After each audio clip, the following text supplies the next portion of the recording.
Hi again. Today I am going to try filming a declutter video, which is something that I haven't done before. So I don't know how much I will have to say about perfumes that I am getting rid of or that I don't like anymore, if I have much to say and if it will be interesting at all.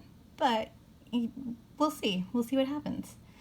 I have about 15 bottles that I've been kind of hanging around planning to get rid of for a while. I don't know if we'll get to all of them in this video, but it's a mix of celebrity, designer, and some niche perfumes.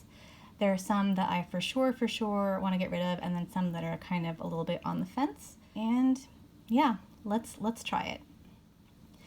First one I have is a celebrity scent. It is from Jessica Simpson, Vintage Bloom. And this is a pretty cute box, actually. It's got this sort of vintage wallpaper look to it. And here is the bottle, also very cute, especially in this little 30 ml size. It has notes of lemon, lime, peony, raspberry bloom, musk, and sandalwood. I think this is fairly likable if you like sweet scents. For me, it's just too candy sweet. It reminds me of if you took Bright Crystal and then mixed it with a very sugary lemonade. That's kind of what this is to me. So sort of like a fruity, watery peony with a lot of lemon and a lot of sugar. So the bottle is very cute and it was inexpensive. And I'm kind of at that point with my collection where a cute bottle is kind of just not enough to have this stick around. This is really cheap, so I think you can get a 100 ml bottle for under $20 right now. So it's one of those ones where it's so cheap that I kind of feel like it's not worth trying to sell. So I'm not exactly sure what I will do with this one, but one way or another, I don't want to keep it around.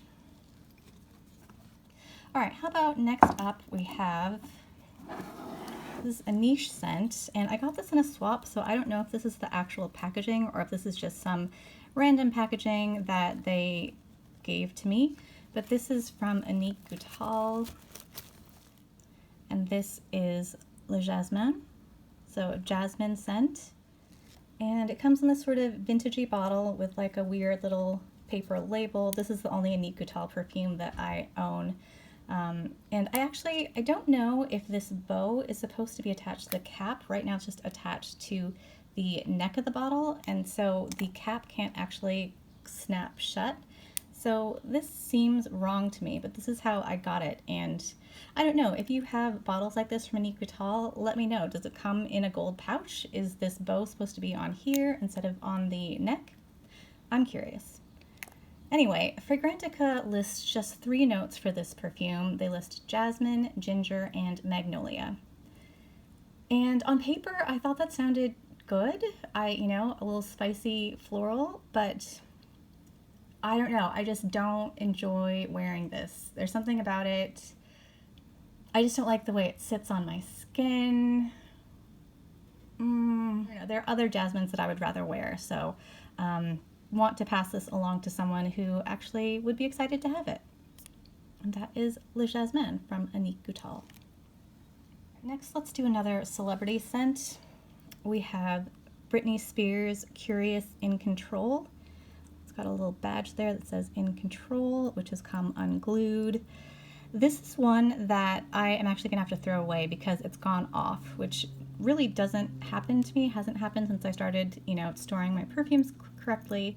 This is a really nice fruity gourmand, and the base notes are still good. You still get those like really nice kind of tonka bean, vanilla notes that are in here, but the top, like the first 10, 15, 20 minutes of this are just very like plasticky, burnt rubber, and all of the fruity notes have burned off. So that is kind of a shame because this is a really nice fruity gourmand.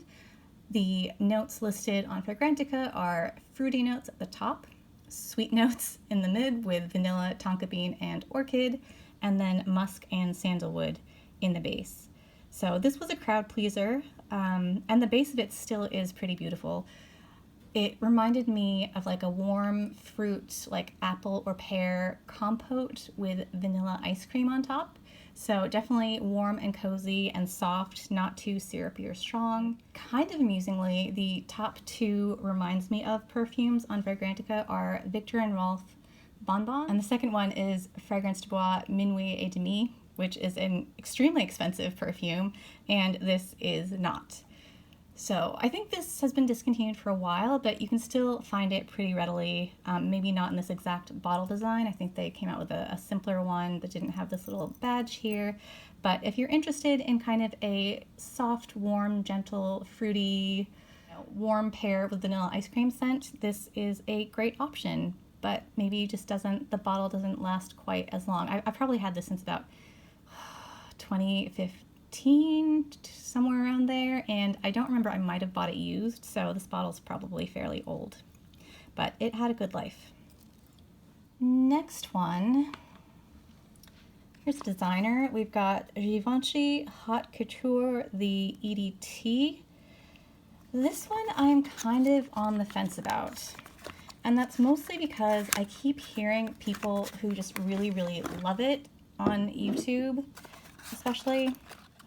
So this is the 50 ml bottle. I think I bought this, again, maybe around like 2015, and you can see I have not worn much of it. I think I've worn it out of the house maybe only once, maybe twice, and the rest of the time I've just sort of been trying it at home to see if I like it. It's like a raspberry plus kind of a cigarette smoky vetiver scent, and it's a little bit creamy, it's fruity, and then it's got that earthy, like hay-like vetiver mixed in there too. And I could see why that combination would be interesting. I just don't really love wearing it, and I also have a perfume that smells almost exactly like this with all of kind of like the cigarette smoky root vetiver notes removed, and that's from Hanae Mori. It's the Hanae Mori #1. That smells like this raspberry exactly, but then it has like a very kind of simple like cedar base. So yeah, this is probably the more, interesting perfume, but I think it's time for this to go. I don't ever wear this, and yeah, end of story. A lot of people like it, but I guess it's just not quite for me. There are other ones that I will reach for more, and have not reached for this over the course of many years now. That is Givenchy Hot Couture, the EDT. All right, next, another celebrity scent. This is Mariah Carey Dreams, which comes in a bottle like this. It's fairly simple, tall, more of those plastic butterflies on the cap, but a little more subdued than some of her other butterfly cap designs, so it's not too bad. This is another affordable celebrity scent. This one is a very caramelly scent with kind of a fruity top. Let's see. At the top, you've got caramel, candy apple, almond, star anise, bergamot, and then the middle notes are honeysuckle, lily of the valley, and freesia, and base is Madagascar vanilla, tonka bean, musk, and patchouli. So this is a really nice fruity caramel scent. It's really well done. It smells more expensive than it is. I think when I bought this, I had Prada Candy Low at the same time, and I ended up getting rid of the Prada because I thought I liked this one better. And I mean, I did like this one better, so that's why I kept this one instead of the other one. And it is still good. Like, I'm smelling it now, I'm just like, do I want to keep this as another caramel scent? But I think the answer is no. I think if I'm looking for something like this, kind of a caramel, fruity something, I would go with Jessica Simpson Fancy. So this one just also has been neglected. And another one that's so cheap that I'm not sure it's worth selling, so not sure what to do with this one. It's Mariah Carey Dreams. Okay, another one. This is from the house of Gres. It's Cabotine Rose, so technically a flanker to just the one with the green cap, just Gres Cabotine. I don't think it has much to do with the, original one. This has a bunch of notes, cherry blossom pear and black currant. Really, to me, it's just a kind of fruity, watery rose scent. I do like this one. It's very fresh and kind of sporty. It's got that shower clean vibe. So if you're looking for kind of a fresh, light, watery rose with some fruit, this is really nice. It's also another one that's super affordable. I think you can get, this is, what is this, like a 100 ml bottle for probably under $20 too. And it's a nice, you know, good quality bottle. Like, yes, this is plastic, but it feels nice in the hand. This is one, there's nothing wrong with this. I do like it. I just never, this is never going to be my first choice if I want something along these lines. I think I'm just never going to pick this over other perfumes that are light or floral or fruity. So it just is kind of an also-ran, but perfectly good and nice. And if you're looking for that sort of scent, sort of a casual, sporty, fruity, watery rose, this is a super affordable and nice option. And that is Cabotine Rose. Next, we have, how about this one? This is a nice, very nice perfume from Elie Saab. It's Essence number 9, Tuberose, or Tubereuse, if we want to be real French about it. But it comes in this very nice, you know, it's a simple box, but just feels really well made and expensive. And then, you know, the bottle is like this. So this I got in a swap about a year ago. And I was just kind of curious to see, trying to understand the note of Tuberose a little bit more. I think the conclusion from this is that I don't like this, so I don't like this kind of Tuberose. I don't know what this says for understanding Tuberose on the whole, because I know it can come across in a lot of different ways. So yeah, I don't know. This has like a really nice magnetic cap, so I love the bottle actually, and I would be interested in trying other ones from this line. So Fragrantica lists 4 notes for this. It's got tuberose, cinnamon, bergamot, and then white musk. So should be a fairly straightforward tuberose. I don't know how to put into words. I just don't enjoy this. Like, I don't enjoy this on my skin, and I can't really articulate why exactly. I mean, I guess it is kind of heady. There's something about it that's like a touch balmy. The tuberose feels like a tiny bit waxy, I guess, in a way that I don't enjoy. So yeah, I can't really articulate why I don't like tuberose like this. And I don't know what I will do about tuberose in the future. I feel like it's a note where I kind of have to tread lightly. But yeah, this one did not work for me, but it's a really nice perfume. And I imagine if you love all kinds of tuberose that you would like this one. So I'm hoping to find this one a new home. Really nice bottle. All right, here's another cheapie that is in that don't know if it's worth selling category. I mean, probably not. It is Pink Sugar from Aquolina. So this is a really popular one. I think when I first started watching perfume videos on YouTube, like 2013, 2014, there weren't perfume channels the way there are now, or if there were, I didn't know about them. So it was mostly just, you know, random people doing perfume collection videos, and this is one that I saw pop up in just lots of collections. You know, this is a super sweet cotton candy scent. I think I walked past someone in a grocery store about a year ago, and they had kind of like a cotton candy fragrance on, and I thought like, oh, that smells kind of nice actually. So I thought about this one. You know, as expected, this is super, super sweet. It does have some cotton candy, but for me, the problem, I think, comes down to the licorice more than anything else. There's a licorice note in here that really sticks out for me in a way that I don't enjoy. So that makes this really unappealing to me. Again, so cheap that it's not worth selling. So I thought about maybe bringing this into the office when we go back in the fall. But then it's like, well, what if one of my coworkers starts wearing it to the office and then I have to smell it? I don't know, maybe I won't mind smelling it on another person. I just don't like wearing it myself. But yeah, Aquolina Pink Sugar, not for me. All right, next up, we have another one from Elie Saab. This is the Lapr Thumb, the Eau de Toilette version, which I think has been discontinued for a few years now. This is another perfectly nice.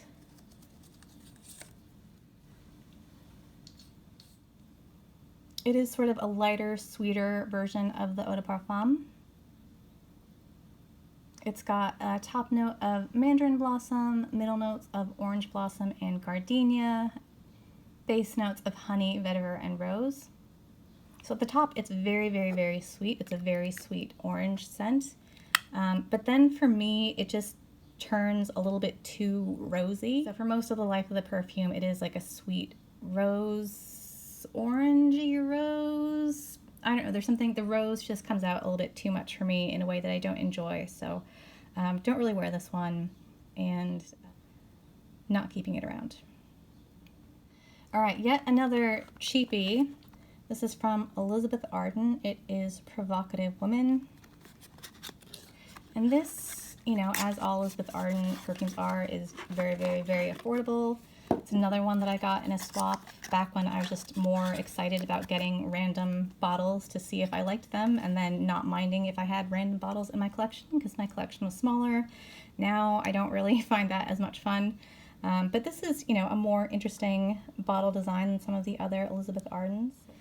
And this to me is one of those perfumes that just doesn't really have a lot of personality. I've sampled it a few times and I feel like I don't remember at all what it smells like. It just didn't leave any kind of impression on me. The notes listed are quince, ginger, lotus, raspberry, and peach. Middle notes of orchid, pink freesia, papaya, apricot, and then base notes of sandalwood, hinoki wood, amber, red amber, white tea, and cedar. So a lot of stuff in there that sounds good. It's a fairly light, kind of watery, fresh perfume. Nothing wrong with it, but as I'm finding with a lot of the Elizabeth Arden perfumes, they're fine. I don't dislike them, but they don't have anything that makes me want to wear them. So I don't love any of them. This is one that I wouldn't mind smelling around the office, I think, if I bring that into work. All right, next one. This is one from the Dolce & Gabbana Anthology line, which also now features, I guess maybe the last one standing is number 3 L'Impératrice, which is one of my favorites. This is a partial bottle that I got in a swap quite a few years ago now. It's the number 6 L'Amoureux. This is kind of a woody, spicy fragrance. These are supposed to be unisex, I think, and this one maybe leans a little bit more masculine. Yeah, I think most people would say this leans kind of masculine. It kind of gives off a shaving cream, like Irish Spring soap kind of vibe. It's got top notes of juniper berries, bergamot, pink pepper, middle notes of birch, cardamom, and orris root, and then base notes are woodsy notes and musk. So this is another one that is fine. I don't dislike this. It is a nice kind of like shaving, creamy, fresh sort of citrus, piney. It's clean and crisp. But yeah, I just have never really felt compelled to wear this. So maybe that's one that I can convince my boyfriend to wear. I think that might be nice on a partner. But yes, number 6, moving along. Next, we have Coach Floral Eau de Parfum. This is a 30 ml bottle. The bottle is really cute and it's got this sprayer that you close by turning it this way, which does feel like it's already kind of starting to break a little bit. But interesting idea. Again, very, very, very cute bottle, but that's not enough to make me want to keep this one. This I purchased a few months ago. It was something that I just added to cart on FragranceNet to get free shipping. I, looked it up. It had pineapple in the top notes, and I was like, it's getting warmer. I like fruity things, so maybe this could be a surprise. I didn't have high expectations, and yeah, I just don't really care for this. I feel like there's something in here that smells like a very kind of stereotypical designer department store perfume. And I don't know what it is that gives some perfumes that quality, but this really has that to me. The top notes are pineapple, pink pepper, orange, bergamot, and lemon. Middle notes are gardenia, tea rose, jasmine sambac, and hedione. And then base notes are musk, patchouli, vanilla, woody notes, and sandalwood. So I think for me, what I would want out of a pineapple-y scent is something that's like very crisp and bright and very acidic. So sort of like a fresh pineapple. And to me, this is kind of more like a canned pineapple, and maybe even like getting a little bit of the sense of the scent of the can as well. So something about it that feels just not as fresh, like a little bit warmer somehow. Yeah, more of that pineapple syrup and pineapple chunks inside of a can. And just not kind of the vibe that I would be looking for in a fruity scent like this. But very cute bottle. Okay, next one. This one I am really on the fence about because it is discontinued and I guess getting harder to find. It is from Guerlain. It's L'Homme Ideal Cologne. And this is a men's fragrance that comes in this really nice bottle. I love this bottle. It feels really good. It's simple, but just feels well made. The lines are clean and it just feels really well done. It feels high quality and I like it. This is kind of a spicy citrus with some almond in there. I think the L'Homme Ideal line from Guerlain, it's very like almond based, and this is the fresh cologne version. It's got notes of grapefruit, orange, bergamot, and pink pepper. Middle notes are almond and neroli, and then base notes are vetiver and white musk.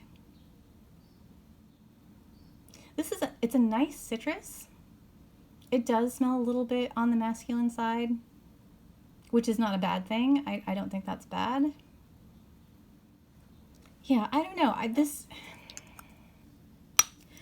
I feel like this ends up getting passed over because when I'm looking for sort of a lemony citrus thing, I am looking for sort of a crisp, sharp, tart, more straightforward citrus versus one that has like the almond and the spice mixed in. But this is another case where I'm kind of influenced by people who love this so much and say it's so great. And I know it is harder to find right now. I was able to get it on FragranceNet when it was still, in the $30 range. So it was a really good deal, and I'm a little bit hesitant to give it up because of that. On the other hand, I know there are people out there who would really want this and actively wear it, so maybe it makes more sense to sell it. I'm not sure. We'll maybe keep it around for another week or so and try and see if I want to wear it and see how that goes. But yeah, L'Homme Ideal Cologne from Guerlain. How about this Dolce from Dolce & Gabbana? This wasn't blind buy. I had a mini bottle of this, so I had sampled it before buying and then decided, yes, I want to purchase a full bottle of this. Is a pretty cute bottle with the little flower cap with the light peach center there. It's got top notes of neroli and papaya flower, middle notes of water lily, narcissus, and amaryllis, and then base notes of musk and cashmere. Yeah, I don't really know why I decided to go full bottle with this after trying it because it's just kind of fine. So I don't know what motivated me to decide that I wanted to buy this. It's another one where there's nothing wrong with it. It's a nice light, very watery, kind of greenish, not too sweet floral. But yeah, just not anything that I would ever pick first. So, Dolce by Dolce & Gabbana. And finally, we end with this one, which is kind of the biggest disappointment, biggest surprise to me.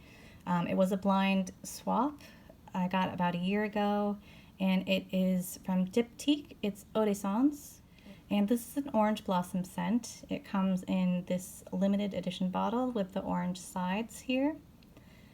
And Diptyque is a house that I've been interested in mostly because I like the aesthetic. The bottle designs I think are really nice and simple, and then I like the illustrations that are on all of the labels.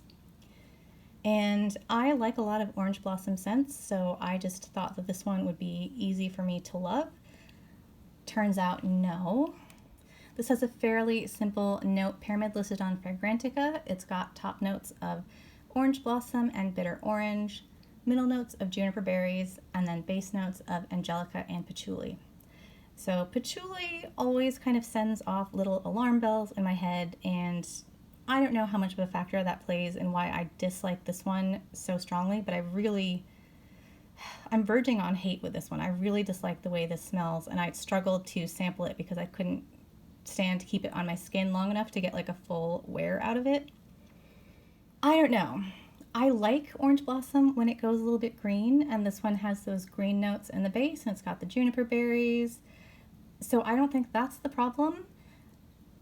But every now and then, for me, Orange Blossom goes a little bit wrong. So Orange Blossom can sometimes turn sort of drier sheet-ish, and that can be good. I can like that sometimes.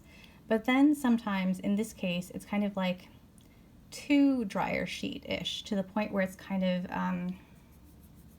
like it's too warm and a little like suffocating almost. Like there's something too like close up about it. Like it's just unpleasant, and I don't know exactly how to articulate it, but you know, I can sort of get the blossomy, you know, the sense of those blossomy petals, some of the whole orange tree, the leaves and the twigs and all of that.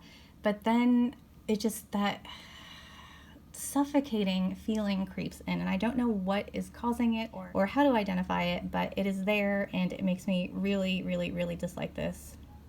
So, Eau de Sens by Diptyque, not one for my collection, but maybe for someone else's. Alright, so there they all are. I've got to pan out a little bit, and I'm keeping this one out of the picture for now. It's on reprieve. Yeah, these are all the ones that I am going to pass along somehow. Some, at least this one, headed for the trash, sadly, and then hopefully the rest headed off to better homes. Hope that was interesting. I think it's very long. There are actually a couple that I skipped because I think this is already too long, but there you go. I will try to put these up on Mercari over the weekend. I've never used Mercari for selling before. I always used to sell perfumes on eBay, and I guess that's just not as much a thing anymore with used fragrances. So yeah, we'll see how that goes, and I will throw a link up in my bio here to my Mercari page when that's available, in case anybody is interested in purchasing any, or you can message me and, you know, message me on Instagram, you know, send me a message if you want to, and yeah. That's it. That's the declutter. Thank you for watching, and we'll see you again another time.